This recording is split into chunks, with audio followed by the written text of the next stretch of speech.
Students, welcome to my channel educational tips. I hope आप सब लोग खैर खैरियत से होंगे और वेकेशंस एंजॉय कर रहे होंगे। स्टूडेंट्स, आज हम पढ़ने जा रहे हैं यूनिट नंबर 2 की एक्सरसाइज, क्योंकि हम लोगों ने पढ़ लिया था micro organisms health and diseases से रिलेटेड। आज इस वजह से हम पढ़ेंगे इसकी एक्सरसाइज। हम देखेंगे कि एक्सरसाइज में हमें क्या कहा गया है। तो देखिए, सबसे पहले हमारे पास है MCQs, यानी कि चूज द करेक्ट आंसर्स। तो पहला जो पार्ट है उसमें लिखा हुआ है which of the following are ways to keep food free from germs. अब वो कौन से ऐसे तरीका है, कौन से ऐसा तरीका अप्लाई करें कि हम जर्म से महफूज रह सकें, हमारे फूड के अंदर जर्म्स ना जा सकें। तो वो है क्या, फ्रीजिंग, किसी चीज़ को स्टोर कर देना, कुक कर देना अच्छी तरह से, स्टेरिलाइजिंग मतलब कि स्टेरिलाइज कर देना, मतलब उसको अच्छी तरह से धो देना, और फिर है ऑल ऑफ दीज, मतलब और इनके सारी चीज़ें जो इन्होंने ऑप्शंस में दी हैं। तो आंसर होगा डी, ऑल ऑफ दीज। उसके बाद सेकंड पार्ट है what do flies put on food so they can eat it. जो फ्लाइज होती हैं, जो मक्खियां वगैरह और जो छोटे छोटे उड़ने वाली जो चीजें हैं, ये फूड के अंदर ऐसा क्या रखती हैं कि वो फूड को ले जाती है अंदर। ठीक है, वो क्या होता है, सॉस, कोई सॉस होता है, टीयर्स अपने आंसू, स्लाइवा अपना थूक, या फिर वाटर या फिर पानी। तो स्लाइवा, ठीक है, स्लाइवा आएगा इसका आंसर। उसके बाद हमारे पास थर्ड है bacteria are use to prepare. Bacteria किस लिए यूज किया जाता है, किस चीज को प्रिपेयर करने में यूज किया जाता है, योगर्ट को यानी कि दही को, ब्रेड को, एंटीबायोटिक्स को, या फिर मिल्क को यानी कि दूध को। तो योगर्ट को प्रिपेयर करने के लिए क्या यूज किया जाता है, बैक्टीरिया यूज किया जाता है। Which type of germs cause pneumonia. अब वो कौन से जर्म्स हैं जो निमोनिया कॉज करते हैं, जो निमोनिया जिनकी वजह से होता है हमें, वो क्या होते हैं, वायरसेस, बैक्टीरिया, फंजाई और या फिर प्रोटोजोआ। तो bacteria. Milk is pasteurized at a temperature of, milk किस पे पेस्चुराइज जो प्रोसेस होता है वो मिल्क कितने सेल्सियस पे होता है, 60 सेल्सियस पर। उसके बाद हमारे पास आता है फिल इन द ब्लैंक्स।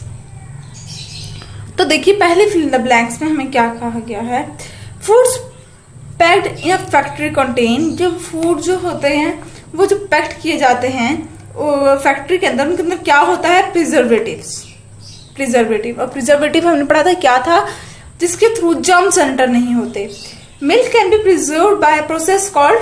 अब जिसके थ्रू मिल्क जो होता है, जो उसको सेव किया जाता है, उसके प्रोसेस को क्या कहते हैं, पेस्चुराइजेशन। क्या कहते हैं, pasteurization. Living things which are made of one cell are called dash organism. अब वो क्या कह रहे हैं कि जो लिविंग थिंग्स एक सेल से बनी हुई होती हैं उन्हें हम क्या कहते हैं, उन्हें हम क्या कहते हैं, unicellular organisms. Unicellular organisms. A useful type of dash is used in making yoghurt. अब वो क्या चीज है, वो कौन सा बैक्टीरिया, वो कौन सी चीज है जो आपको योगर्ट बनाने में हेल्प करती है, हेल्पफुल है हमें, वो है बैक्टीरिया। अब mushroom is an example of an edible dash. Mushroom किसी एग्जाम्पल है, फंजाई की। ये देखिए, अगेन मैं थोड़ा सा जूम कर रही हूँ और आप लोग अगेन देख लीजिए सारा। ये देखिए, डन। अब हम जाते हैं ट्रू फॉल्स पर। ये है हमारे ट्रू फॉल्स। तो देखिए, ट्रू फॉल्स के अंदर पहले उसमें हमें क्या कहा गया है, infections can not B caused by small worms. क्या कह रहे हैं कि क्या ये बात सच है कि इन्फेक्शन जो होते हैं वो स्मॉल वर्म्स की वजह से नहीं होते? जी नहीं, ये बात गलत है, इसका आएगा फॉल्स। उसके बाद जर्म्स आर किल्ड बाय पेस्चुराइजेशन। क्या जर्म्स पेस्चुराइजेशन के प्रोसेस में मर जाते हैं, इनके खत्म हो जाते हैं, डेड हो जाते हैं? जी, पेस्चुराइजेशन के प्रोसेस के through. Influenza is caused by a virus. अब क्या जो इन्फ्लुएंजा है वो वायरस की वजह से होता है? ट्रू। उसके बाद all kind of bacteria are harmful, हर तरह के बैक्टीरिया हार्मफुल है नहीं। यॉगर्ट में बैक्टीरिया यूज होते हैं वो तो हमारे लिए हार्मफुल नहीं है, तो इससे क्रॉस होगा। तो body get vitamin D from sunlight, क्या हमारी बॉडी विटामिन डी सनलाइट के थ्रू लेती है? ट्रू। ये देख लीजिए, ये सारे इसके आंसर्स थे। अब हम जा रहे हैं क्वेश्चन नंबर 4 पर। Study the table of 7 of the world deadliest disease. अब इसके अंदर हमें बताया गया है कि कौन कौन से डिजीज थे और उनकी क्या रेशो थी। ठीक है, ये वो वाला ग्राफ है, दिखाती हूँ मैं आपको फुल। ये देखिए, ये है वो ग्राफ, ये फुल ग्राफ है। देखिए ये डिजीजेस हैं, ये सारे diseases, respiratory, diarrhoea, tuberculosis, malaria, measles, hepatitis B, tetanus, ये सारे डिजीजेस हैं। अब इन डिजीज से हमें क्या हो सकता है, इनके अंदर कौन कौन से कॉज, इनकी वजह क्या है, मेन कॉज क्या है? ये फंजाई, बैक्टीरिया और वायरसेस रेस्पिरेटरी कॉज है और ये सारा इसी तरह से है। ठीक है, फिर नंबर ऑफ डेथ इन 2004 में कितनी इनकी डेथ हुई, मौत हुई, और 2000 और नंबर ऑफ डेथ जो 2015 में हुई थी। ये देखिए, इसके नीचे देखिए अगर आप, तो आपको क्वेश्चन गिवन है। देखिए ये वाला, in your notebook draw a graph to show the number of death per disease, how will you organize the material. ये वाला, और दूसरा, what do you know about these diseases? Do you know which ones are preventable by vaccination? Have you had any vaccination? अब ये जो parts हैं, ये आपका होमवर्क है, आपने मुझे करके दिखाने हैं। अगर आपने जो बच्चा कर ले वो जिस टाइम उसका ये होम टास्क कंप्लीट हो जाए तो वो मुझे कमेंट बॉक्स में जरूर बता दे, तो फिर मैं नेक्स्ट वीडियो में उसका कुछ देखते हैं, फिर ऑल्टरनेट किस तरह से आप मुझे अपना काम भी सेंड कर सकते हैं। ठीक है, तो देखिए, find the odd one out. ये जो हमारा ये क्या है, क्वेश्चन नंबर 5 है। Find the odd one out, give a reason for your selection. आपने odd one out find out करना है। ठीक है, कि इन सब में कौन सा एक डिफरेंट है, डिफरेंट इन सब में vitamin K, vitamin B, vitamin E, vitamin D, लेकिन विटामिन एस नहीं होता। ये देखिए यहाँ पर आपको मैं दिखाती हूँ पर, ये देखिए विटामिन एस। ठीक है, फिर सेकंड में वायरसेस, फंजाई, प्रोटोजोआ, प्रोटीन और बैक्टीरिया। प्रोटीन एक अलग चीज है और ये सारे डिजीजेस के नाम है। ठीक है, जिनकी वजह से हमें डिजीज कॉज होती है, तो प्रोटीन नहीं, ऑड वन आउट होगा। ठीक है, fly, tortoise, mosquito, flu and said fly. Tortoise जो है ये नहीं है, ये सारी फ्लाइज के नाम है लेकिन ये नहीं है फ्लाई। ठीक है, diarrhoea, tuberculosis, measles, malaria and headache नहीं है, ये ऑड वन आउट है। ठीक है, उसके बाद आते हैं क्वेश्चन नंबर 6 पर। आपने ये वाली चीजें थोड़ा सा इनके बारे में सोचना है। ठीक है, और फिर मुझे कमेंट बॉक्स के अंदर इसका रिप्लाई करना है। इस जो एनवायरनमेंट क्लीन, कि आपका जो इर्द गिर्द का जो माहौल है वो बिल्कुल साफ है, वो बिल्कुल क्लीन है। If your notebook make a list of 10 places around you, school or your home, talk about whether they are clean or dirty. How can they be kept clean? क्या आपने अपनी नोटबुक के अंदर बताना है कि आपके इर्द गिर्द के जो या इधर आपका वो घर हो या आपका स्कूल हो, क्या वो साफ सुथरा है। और आपने इस तरह से ये भी बताना है कि कौन कौन से ऐसे फैक्टर्स हैं, कौन कौन से ऐसी चीजें हैं जिनको हम अपनाएं तो हम अपने एनवायरनमेंट को, जगहों को क्लीन कर सकते हैं, क्लीन रख सकते हैं। ठीक है, where do the waste product from your house go, find out where the rubbish goes and what happen to it. अब आपने इस बारे में भी सोचना है कि जो आप लोग अपने घर की सारी सफाई करते हैं, झाड़ू लगाते हैं, उसके अंदर से गंद निकलता है, आप उसको बिन में डालते हैं, फिर एट द एंड वो बड़ी वाली बिन में चले जाता है। ठीक है, तो बिन भी तो कभी भरती है ना, वो वाले भी, वो तो यूं तो नहीं है ना कि पूरी सारी जिंदगी वो नहीं भरेगी, वही तो एक दो दिन बाद वो आता है गार्बेज वाला।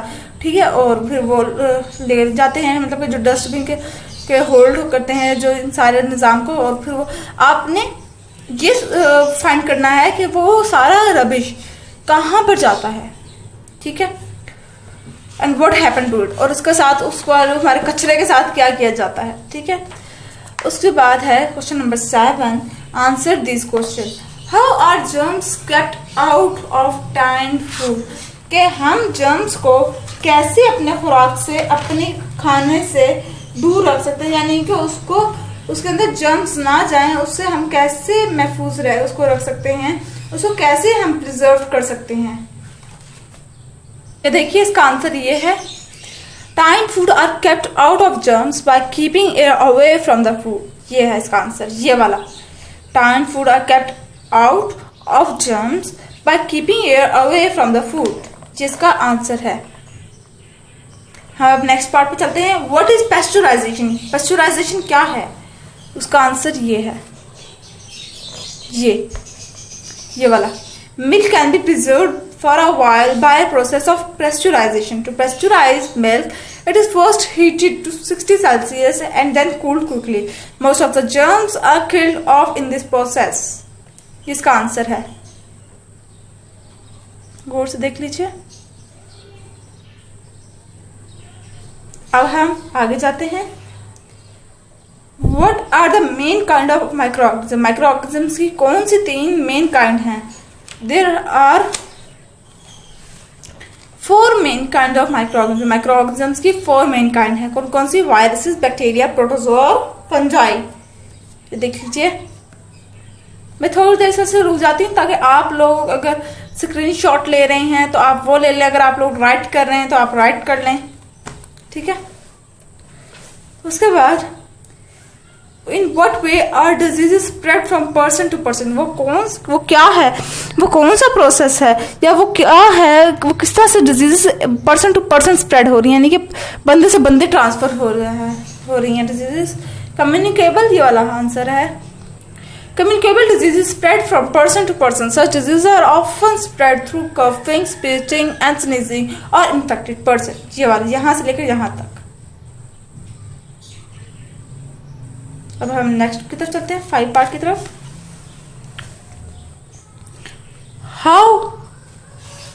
How can we stop diseases from spreading, हम डिजीज को कैसे रोक सकते हैं कि वो फैले ना, वो बीमारी फैले ना, ठीक है। तो ये देखिए, ये है इसका answer.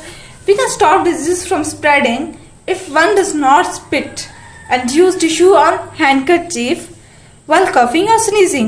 In the absence of tissue on handkerchief, or one may sneeze or cough into the cock of one's elbow. दोबारा से मैं रिपीट कर रही हूँ। We can stop diseases from spreading if one does not spit and use tissue on handkerchief while coughing or sneezing. In the absence of the tissue on handkerchief, one may sneeze or cough into the कॉक of one's elbow, ठीक है।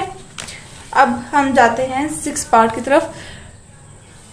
Define the following term, microorganisms, microscopic. तो ये है इसका answer, ये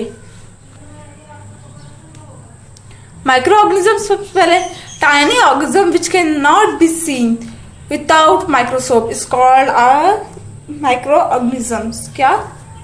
tiny organisms which can not be seen without microscope is called microorganisms or microscopic. ये है, it is a characteristic of small things which is visible only with a microscope. दोबारा से, it is a characteristic of small things which is visible only with a microscope, ठीक है। फिर आ गया हमारे पास 7 part. Name any 3 places where you can find bacteria, ठीक है। आपने वो 3 जगहों के नाम लिखने हैं जहाँ पर आप बैक्टीरिया ज़्यादा आप कहोगे वहाँ पर होता है। Bacteria are present in humans, animals and plants. ये बस इसका आंसर है, ये वाला। Bacteria are present in humans, animals and plants. उसके बाद आ गया हमारे पास 8 part. How are fungi useful for humans, give 2 examples. Fungi हमारे लिए कैसे यूजफुल है, 2 एग्जाम्पल के साथ बताना है हमने। तो ये देखिए, ये यूजफुल फंजाई, ये fungi like mushroom are edible, यानी कि वो खाए जा सकते हैं। Yeast used in making bread and antibiotic. ठीक है, उसके बाद लास्ट पार्ट है हमारा, list 6 ways in which micro organisms can enter your body. आपने 6 ऐसे तरीके बताने हैं जिसके थ्रू आपको माइक्रो ऑर्गेनिज्म आपकी बॉडी के अंदर जा सकते हैं।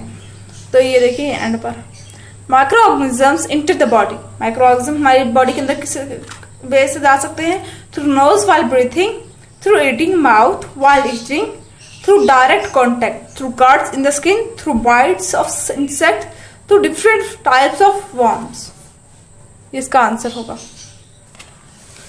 तो ये था आज की हमारी एक्सरसाइज। क्वेश्चन नंबर 8 में आपने खुद ऑब्जर्व करना है सारा कुछ, ठीक है, क्योंकि आपको टीचर्स हैं, आपने अपने टीचर्स को बताना है कि आपने ये आपका एक तरह से ओवरव्यू होगा लेसन का। ठीक है, तो ये थी आज की मेरी एक्सरसाइज। उम्मीद करती हूँ आपको समझ आ गई होगी और आपकी सारी क्यूरीज भी क्लियर हो गई होंगी।